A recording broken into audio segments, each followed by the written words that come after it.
Bus agent ಒಬ್ಬರು ಮನೆಯ ಹತ್ತಿರದ ಬಾವಿಗೆ ಜಿಗಿದು ಆತ್ಮಹತ್ಯೆ ಮಾಡಿಕೊಂಡಿರುವ ಘಟನೆ ಬನ್ನಂಚಿ ಗರಡಿ ಸಂಪರ್ಕಿಸುವ ರಸ್ತೆ ಸಮೀಪ ಬುಧವಾರ ನಡೆದಿದೆ. ಮೃತ ವ್ಯಕ್ತಿಯನ್ನ ಬಸ್ ಏಜೆಂಟ್ ಕೆ ರಾಜೇಶ್ ಎಂದು ಗುರುತಿಸಲಾಗಿದೆ. ಸಮಾಜ ಸೇವಕ ಈಶ್ವರ್ ಮಲ್ಪೆ ತಂಡದವರು ಕಾರ್ಯಾಚರಣೆಯ ಮೂಲಕ ಶವವನ್ನ ಬಾವಿಯಿಂದ ಮೇಲೆತ್ತಿದ್ರು.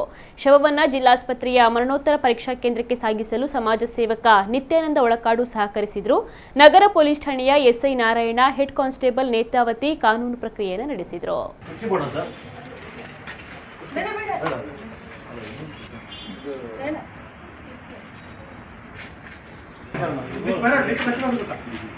ನಿಮಿಷ ಲೇಟ್ ಆಗ್ತದೆ ಅದಕ್ಕಂದ್ರೆ ನಾವು